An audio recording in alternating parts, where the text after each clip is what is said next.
Hi there, everybody. Welcome back to another episode of Life in Motion. I'm your host, Grace Becker. I am a licensed mental health therapist and an enthusiast of life. And I'm so happy to have you all here with me today. It's going to be a good end of the week, y'all. I feel it. I have it in my bones. Even though I am recording this on a Sunday, I do feel that this Thursday is gonna go, it's gonna fly for you.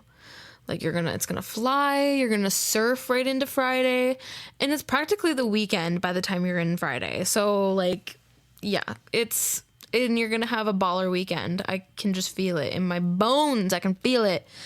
What is everyone doing this weekend? Please comment down below. I wanna know what other people do with their lives.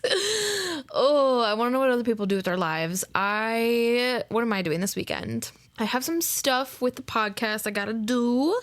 Some stuff with some exciting guests and stuff. And what else? Packing probably. I always be packing. I'm always packing.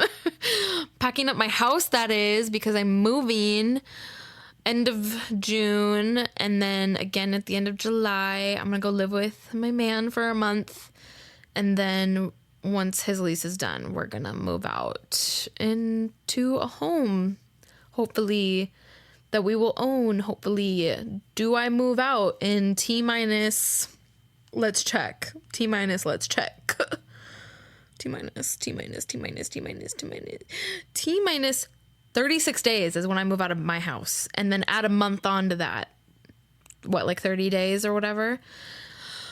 Then that's when Jaden and I move out of his place, and we don't have a home lined up quite yet, which if we don't, then that's fine. We'll just rent an apartment and then continue to look for a house to buy, but it do be giving me stress hives, I'm not gonna lie. I'm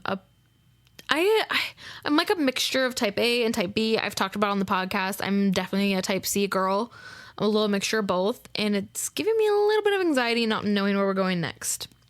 There's a lot of options in the air at the moment that I'm not going to reveal just yet because I don't want to get my hopes up, but I will certainly give everybody an update once we do know. I have just been putting a lot of energy into, oh my God, hitting my mic and shit. A lot of energy into my packing and spacing that out. So I'll probably be doing that this weekend. I don't really know if I have much else planned. Mostly the podcast stuff was on my to-do list. And yeah, I am planning a trip to go visit a friend in Minneapolis. I'm really excited for that. They have a Trader Joe's there, and I don't know if any of you have ever been to Trader Joe's, but I'm so envious of people who have one near them. What is everyone's favorite Trader Joe items? Some of my favorites, I really love those soup dumplings that they have. So good. And then they also have these, they're like a Takis style chip. I forget the name. This is horrible. This is probably my favorite snack that Trader Joe's has, and I don't know the name. It's lime chili stuff. And they're so good. They're my favorite. And every time I go, I always get 6 bags of them because I'm a fucking fiend. And they have really good products too, hair, body care stuff. They have some fun drinks. I like some of their, they have those little, I forget what they're called again, but they're these candies, these gummies, and they're fish and lobster and dolphin, and they're so good. They have sour and regular gummies, and I love gummy candy, and so those, especially sour gummy candy, so those are good. I'm excited. Obviously, I'm excited to see my friend, but I'm also going to stop at Trader Joe's when I go visit her. But yeah, exciting things. Europe is coming up soonish. I'm going to Europe for a month, guys, in August for a whole month. Jane and I are traveling around, and I'm really excited for it. I was thinking of maybe vlogging that journey and posting on TikTok, but that would be on my private account, not my podcast account. But if you guys would be interested in that, please let me know. Leave a comment down below if you'd be interested and you're like, girl, do it. Because then I'll start actually getting my ass in gear and preparing to bring all my vlogging stuff for that so I can make videos. But yeah, that's the kind of thing, my update. I hope all of you are having a nice Thursday. And like I said, I have that feeling that you're going to have a nice weekend too. So you must be asking yourself, if you didn't read this title, Grace, what the fuck are we talking about? Well, I like the title talks about, we are going to be talking about codependency versus interdependence, because sometimes those can be confusing terms. If it's not, part of your vocabulary, you're probably like, I don't know what those are, but never fear. We are going to talk about it today. And we're going to do it in kind of a different layout. I was not really sure how I wanted to go about this episode with this content, but I'm going to give you the definitions of each one, and then we're going to get into some key traits of them. I'll give you a little example. We'll do a little cross comparison, some interesting facts, and then I also have some stories and analogies that I have pulled from not out of my ass. One is from a book, and one is just like an analogy, a couple analogies that I like or that I found while I was doing research. So yeah, I will have all of my sources linked down below if you want to know more about that. But yeah, should we just hop right in, dive right into it? Okay, so we're talking about codependency versus interdependence. Now, codependency, by definition, is called as states. It is a dysfunctional pattern where one person enables another's poor behavior, such as an addiction, irresponsibility, or emotional instability. And it's often sacrificing their own needs in the process. So if you've ever been called codependent, whenever someone is codependent, that person is codependent. Like, they're the person who's enabling another's poor behavior, and they're sacrificing themselves and their needs in order to do that. So it's almost like a people pleaser, but one-upped, right? Like codependent, it's a pattern. So it happens often, right? There's recognizable patterns with this. I've seen it a lot in intimate relationships, but you can have codependent relationships with across the board with coworkers, friends, family. It doesn't really matter. With yourself? Could you have it with yourself? Maybe. Are you stuck in a pattern of enabling your poor behavior, but also sacrificing yourself in the process? Maybe you have a codependent relationship with yourself. Who knows? But what are some key traits to codependency? So this is where you're going to get into like the nitty gritty. And if any of these like strike a chord with you, I would recommend doing a little bit more digging and research. So key traits to codependency. First one is people pleasing at the expense of self. This one I think is pretty straightforward, but basically if you have your own desires or your own needs, but you put those second, or you just like say fuck it all to all of your needs. Ben, can you put sensors over my, I don't know if I can do that, but I did it. For those who can't see me, I definitely just flipped off my camera. Saying fuck you to all of your needs to help another person, right? People pleasing. We're trying to please other people, even at the expense of ourselves. So that's a key trait. Another one is difficulty setting boundaries. I talk about boundaries all the time. We're a boundary loving podcast, and people with codependency struggle to say no to others. They struggle to express their needs. They struggle to set lines, like lines to not be crossed, and expectations. And say they do set a boundary, it is really hard for them to uphold it, because boundaries are not about what you're going to force another person to do. That is a rule. Boundaries are what you're going to do in response to something. So if someone crosses your boundary, crosses that line, that then that is when, what are you going to do in response, right? So a rule is saying, hey, no running in the house, kids. That is a rule, not a boundary. Or another example of how it could be a rule is, hey, don't talk to other people. Like, don't talk to other people who are not, like if you're in a relationship and you're like, hey, don't talk to other women, don't talk to other guys who you used to hook up with, right? Like, that is a rule. Like, don't do it. A boundary, though, how in these examples is, hey, if you run in the house, I'm going to revoke iPad privileges, or you have to take on an extra chore. That's what you're going to do in response. You're going to assign another chore. You're going to take away the iPad. And the other example with the, like, don't talk to people you used to hook up with. If you talk to, right, saying it to a person, if you talk to somebody and you have a stream of communication with someone you used to hook up with, then you and I are not going to be together anymore. Like, we are breaking up. Or I am going to move out, or I am going to distance myself from you, right? Like, whatever the case may be. You get to set that boundary for yourself, but people with codependency struggle to do those things. Another key trait with codependency is sense of identity depends on others.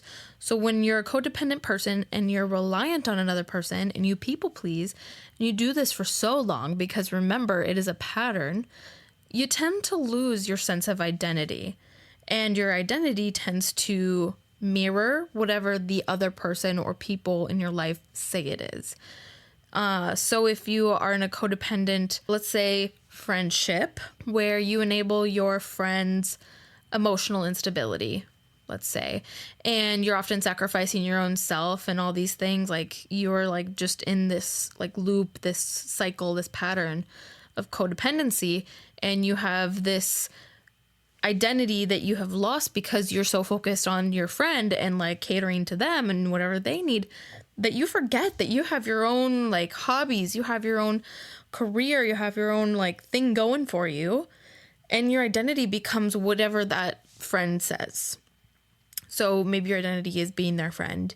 Maybe your identity is being their caregiver, being their errand person, being their dog walker, being their whatever. You get the point, I think. So yes, that's a key trait. Losing a sense of identity, or just it's dependent on what another person says. Another key trait is fear of abandonment or rejection. Often when people get into these codependent cycles, it is because of one of those two things, if not both, abandonment or rejection. This could be linked to trauma, like a prior experience you had as a child or in another relationship. But when you have that fear of abandonment and you don't want to lose somebody because it makes you like wig out, or you do not want to be rejected because that also makes you wig out, you do whatever you can to please the other person, even at the expense of yourself. So neither is healthy, right? It's not healthy to, lose yourself in another person's needs. It's also not healthy to ignore that either, though. Like, we have this abandonment and this rejection. What we want to do is we want to work on that, right? Through therapy or through whatever. But our abandonment and rejection often keeps us stuck in this codependent cycle because, again, this person has also shaped our identity.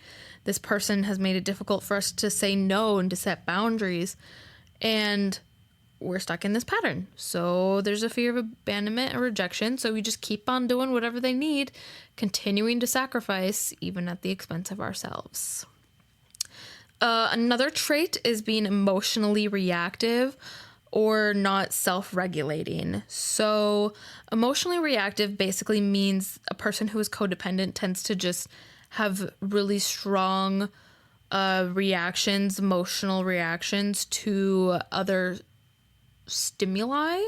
So if there is a conversation happening, like say that you're in a codependent intimate relationship and you're the person who is codependent and who like enables the other person's poor behavior, say they have an addiction to alcoholism, and they have had a couple of drinks and you've been like in the house, you're cleaning, you're putting stuff together, getting things ready for tomorrow, and all of a sudden your partner walks in and they have had a few drinks and they come and sit down on the table and they like slam their drink on the table and they're just like pissed and they got this look on them. And all of a sudden, right, like you're getting like emotionally reactive and you like don't know how to control your emotions. Boom, anxiety is like skyrocketing and you just do not know how to regulate yourself and you don't know how to bring that anxiety down. You don't know how to bring that fear down. You don't know how to cope in that situation because typically you were so manipulated and you have been in this cycle for so long that it's become your normal, air quote, and there's that difficulty to self-regulate because if you were able to self-regulate, if you were able to calm yourself down, able to set your boundaries, express what you need, then that is not really what would lead you to a codependent relationship. So we often see this emotional reactivity and not being able to self-regulate in codependent relationships. Another trait. We have 2 more traits. The next one is feeling responsible for others' emotions or choices. So this also happens a lot. When there's a person in your life who is struggling with a poor behavior, in the examples it gave addiction, irresponsibility, and emotional instability, right? Like a person, you can't rely on them emotionally. You know that you can't trust them with stuff because they're irresponsible, or they struggle with a serious issue that causes them to be abusive, to be manipulative, to help keep you stuck in this cycle. There's also often a lot of blaming and shaming and guilt that comes with that person, where they blame, shame, and guilt trip the codependent person.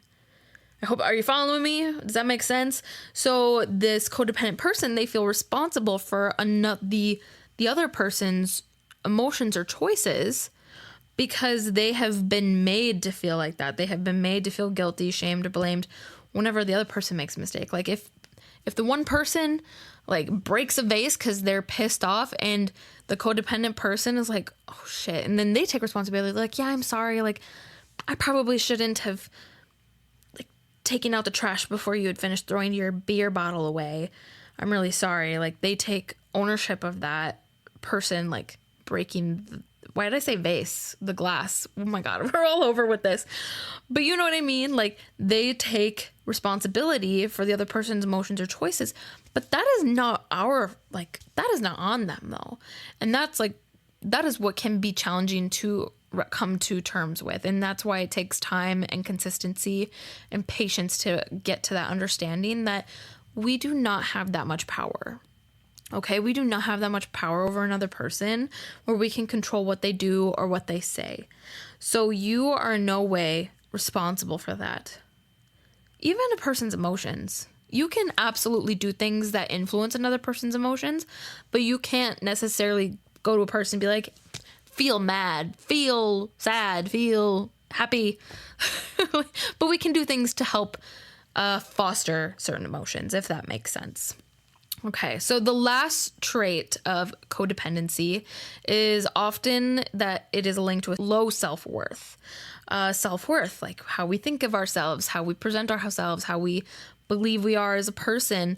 Often a person who is codependent has very low self-worth, so they do not think that they are very deserving of things, that they are deserving to have their needs respected. They do not think that their opinions or voice matters because, again, this is a pattern. And they have been stuck in this for so long, this people-pleasing cycle where they're just like, they truly believe those thoughts of like, no, my thoughts don't matter because what matters is that I enable this other person's poor behavior, and it doesn't matter if I suffer in the process, right? So those are some key traits that we will see with codependency. And in this example that I kind of pulled, it says a person stays in an emotionally abusive relationship because they feel responsible for their partner's happiness, or fear that setting boundaries will make them unlovable. So that is an example that kind of ties it all together, right? We have the person staying in an emotionally, mentally, verbally abusive relationship. It can sometimes get physical, but not always. But for sure, emotionally abusive relationship because they feel responsible, right? So we're getting that feeling responsible for the other's emotions and choices. for their happiness, or they fear that setting boundaries, right, saying no, saying their needs, whatever it is, will make them unlovable. And then we get that fear of abandonment or rejection coming in again. So just kind of piecing those things all together. I'm going to grab a quick drink. For today's drink, we have more kombucha. Ooh, she's punchy.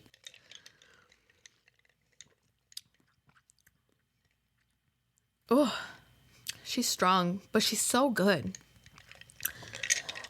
Oh, you could totally water down kombucha if it's too strong, but I just make mine with ice, and because it takes me a while to drink it anyways when I'm recording podcast episodes. So it tastes good no matter what point I drink it. One episode I went almost a full hour without drinking my kombucha, and it still tasted great. So, oh, it's so good. Okay, now let's get into interdependence. So, by definition, interdependence is a healthy relationship dynamic where both individuals maintain a strong sense of self while also relying on each other for support, connection, and mutual growth. AKA, it is a healthy fucking relationship. Hella fucking healthy. Because it also humanizes relationships to say, hey, you know what? No human is perfect. You're going to have issues come up. But as long as you are supportive to each other, support connection and mutual growth, then like you're golden, right? So interdependence, what are some key traits? So some key traits with interdependence are almost going to be the opposite of what we saw with codependency. And the first one right off the bat is healthy boundaries, right? We are able to say no. We are able to set boundaries, not rules, and follow up with them most, if not all of the time. It can sometimes be difficult to set boundaries in a interdependent relationship. However, there's a key difference between not feeling comfortable or not knowing or just refusing to set boundaries and then struggling with it to make it make sense for you and your relationship. If you're following me, if you're picking up what I'm putting down. But the main takeaway is that for interdependent relationships, the key trait, the first one, is setting healthy boundaries and having them respected. Another key trait is self-awareness and self-respect. I love that these two things are together because in an interdependent relationship, not only can you have respect for the other person and respect for yourself, but you also can have self-awareness. I have often used with people in session a chart. I call it my accountability chart. And in it, I will draw out a circle, and then I will draw out little slivers in this circle, like a pie. And I'll say, okay, like, John, you are 25% responsible in this pie chart. And then your wife, Cassandra, is 15% responsible. Fuck, I really set myself up to do math in this episode. Okay, bear with me. And then, like, your kids are, like, 20% responsible, and then the dog is, like, 10%, right? Like, I'll just go around naming people until we get to 100%. But I do this to show, like, hey, very few times, like, if ever, is there one person solely responsible in an issue? Usually there can be accountability taken from all people at all parties. And a key trait in interdependence is self-awareness, right? So being able to be self-aware to the point where you're like, yes, let me take accountability, let me take responsibility for, and that was actually another key trait, is emotional responsibility, but owning your part, owning your emotions, your behavior, and also having self-respect for yourself and self-awareness of what you need and awareness of what the other person needs. Being able to observe not only what's going on within you, but also around you is a key trait of interdependence. Another trait is mutual support, not control or rescue. So with codependency, we see one person typically coming to the rescue, trying to support one person and trying to help like control whatever factors going on. But in a interdependent relationship, it's very mutual, right? So there is the support from both ends as needed, as is appropriate, but also one person is not trying to control the other person's actions or behaviors in any other way. And they're also not trying to always come to the rescue. They're there to support, not to save, if that makes sense. Unless that is what's needed, right? Unless we go to someone, we're like, hey, I need advice or I need this help here. Trying to come in as a support, though, not necessarily a rescue. Key difference. Another key trait to this is open and respectful communication. This is very, very important because how are you going to foster healthy boundaries, self-awareness, self-respect, emotional responsibility, support for one another if there is not open and respectful communication? I talked about it a little bit in my last episode, but there are 3 things that I talked about that help foster listening to understand, not listening to respond. Because a lot of people, a lot of us will get into conversations and relationships with others where we listen to respond, right? We have our own perspective, our own opinions that we're just trying to get out there. But really what's more productive is listening to understand. And how you can do that is through 3 different things. Mirroring, which is basically summarizing what the other person was just saying. Validating, which an example would be like, it makes sense that you feel blank because blank, right? So like it makes sense that you feel frustrated, anxious, stressed, whatever, because of this situation. Then describe the situation. And then empathy. And empathy is feeling with somebody. So an example of that would be, I imagine you feel blank because of blank, right? I imagine you feel sad, frustrated, whatever, because of this, right? So we're trying to feel with them, not for them. And having that open and respectful communication is going to foster this healthy, interdependent relationship with another person. And the last key trait for this that I have on here is freedom to grow individually and together. Because not only do each person in this relationship support each other in their own individual areas, but they also work to foster their relationship together because there is the relationship. So for an example, when I get a couple come to see me for therapy, not one person is my patient, right? Like one person may be listed as the patient or the client in my chart, but the relationship, their relationship is the client. I do not pick sides. Their relationship is the client. And then I also have individuals, right? So then they are my client, right?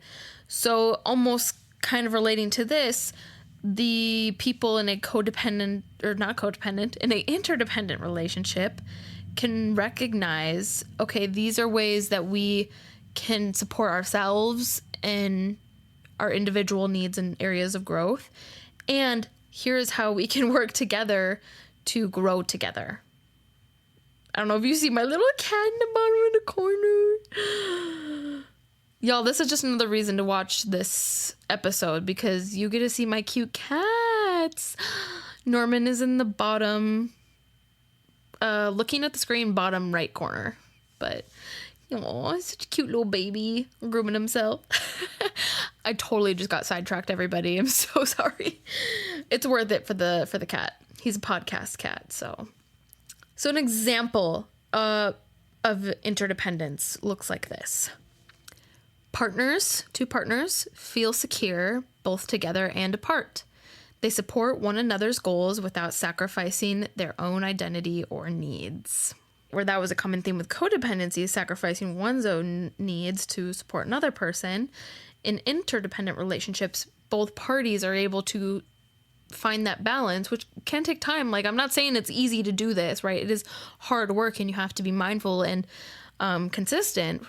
And it is also possible, right? So they work together and they are able to support each other individually and in their relationship without sacrificing their own identity or their needs for it. So it is possible, but like I said, it is hard work. So So that is what that is. Okay, let's get into some interesting facts, shall we? Right now that we've kind of gone through codependency and interdependence, we've identified some key traits, how they compare to one another. Now let's get into some interesting facts. So 1, codependency originated in addiction recovery. So the term codependent was first used in the 1940s in the context of Alcoholics Anonymous. It described people whose lives revolved around alcoholics, usually partners, who enabled the addiction, often by covering up consequences or sacrificing their needs to help keep the peace. I just think it's really interesting because codependency is such a thing I use with so many people all the time, or I just talk about it, and it's not always, in the case of one person is enabling an addiction, so to speak, like an alcoholic. It can be other things, right? Like we were saying, irresponsibility, emotional instability. It can be a lot of other things. But it was originally developed from that in the 1940s under the Alcoholics Anonymous context, right, of codependent. So just an interesting fact, right? A little something to share there. Another interesting fact is that these terms are not just for romantic relationships at all. I think I've explained that a little bit in some of the examples I've given, but codependent patterns and interdependent patterns can show up in all sorts of relationships. It can be friendships, it can be family, parent-child, child-parent, it can be work dynamics, and it can even be therapist-client dynamics, right? Sometimes therapists can fall into the enabling mode almost, or clients can fall into it. Hopefully that's not happening. I really hope it's not, but it can happen. Or you can have an interdependent relationship too, which also might not always be appropriate, but again, it could happen, right? And it's not just it's not just a singular, like only in intimate relationships. This can show up in different patterns. So if you were listening and you're like, doesn't really describe my romantic relationship at all. But if you're like, yeah, it really describes the relationship I have with my mother, or my sister, or my father, or my brother, or whoever. Yes, it can happen in those relationships as well. And it is possible that you have a codependent or interdependent relationship with that person that you were thinking of. Okay, the third interesting fact is that interdependence is rooted in secure attachment. So I did do an episode a little while back with a friend and colleague of mine where we talked about the 4 attachment styles. So if you're interested in that, you can go back and look for that. I think it's just called Understanding Attachment Styles, something like that. But in one of them is secure attachment, which is kind of the goal. That's the thing we're striving for, is to feel secure, safe, respected, understood in a relationship. And interdependence is kind of a hallmark of that. In attachment theory, people with secure attachment styles typically form interdependent relationships, right? It makes sense, right? Those healthy boundaries. They're comfortable being close and being autonomous, and traits are associated strongly with strong emotional health. So very interconnected factors there. The last interesting fact that I have is that culture can also influence this balance. In collectivist cultures, interdependence is often valued more than independence, because there's also a difference between those, right? Independence is the self, where interdependence is a relationship. And in certain cultures where they value that collective, like community style, there can be the prioritization of interdependence over independence. However, there is a line between healthy interdependence, which is shared goals and harmony, and enmeshment, and codependency, right? So loss of individual identity. So, and I'm not saying all cultures are like that, but there is that difference, right? The interdependence where you can share goals and harmony and have that enmeshment, with them. And sometimes like things can develop to the point where you lose your own identity at the expense, right? So then that's when we're kind of maybe dipping into that codependency territory. So it's just interesting to see how different cultures can be influenced by that balance. Something that you can maybe look into more in your own culture and see how that has played dynamics in your life. So very, very cool. Those are my interesting facts for you all. I have a few stories, analogies that I wanted to share with everybody as well. But before I do, I'm going to take a little drinkity drink from my kombucha. Oh, gosh. It's so good. Okay, we're almost to the end, y'all. Okay, so now we have some stories and analogies for you. So the first one is the empty cup story. You may have heard variations of this, right? Like filling your cup sort of thing. But this is one that is used to describe codependency. So in this story, it says, a woman gives, and gives in every relationship. She says yes, even when she wants to say no, and eventually feels used and invisible. When asked how she feels, she says empty. A therapist hands her a cup and says, you keep pouring from your cup, but you never refill it. What happens when you give from an empty cup? Dun, dun, dun. So this metaphor is used to describe codependent burnout, right? So this is where helping others is replaced by that self-care and self-respect, right? So where we would normally have self-care and self-respect, it's replaced with helping others, right? At the expense of ourselves. So in this story, it explains the codependency, how this woman, right? It said in there, she says yes, even when she wants to say no. Difficulty setting boundaries, difficulty having that high self-worth, right? Eventually she says that she feels invisible, struggles with her own identity, sense of self. When asked how she feels, she says empty. And the therapist hands her a cup and says, you keep pouring from your cup, but you don't refill it. So they're not taking that time to really take care of themselves either. So that is an example of codependency. A good example for interdependence that I really liked is actually from Michelle Obama's book, her memoir called Becoming Michelle Obama. And in it, she described how she and Barack had grown individually while being married. And she said how she went to therapy to stop resenting him for, quote, making her happy, end quote, and learning that happiness was her responsibility. And this perfectly examples interdependence in action. Because it shows two individuals who are committed to growth together but are not fused. And Michelle, are we on first name basis? Mrs. Obama? Oh my gosh. Michelle Obama and Barack both had their growth that they had to do individually while they were married, right? So they're focused on their individual. And she talked about how she needed to learn how to make her own self happy. She can't rely on him to make her happy, right? So kind of trying to break away from a codependent style of where codependent people tend to give to make another person happy. Not that they necessarily had that going on, but she was just saying she needed to learn how to make her own self happy, how to be there for herself and take accountability for that. So they're growing individually and together, which I just think is a beautiful example of this interdependence. Definitely go check out her book if you haven't read it. It is really good. And then finally, the meshing of the two, the both codependence and interdependence. And for this analogy, this is called the climber and the anchor.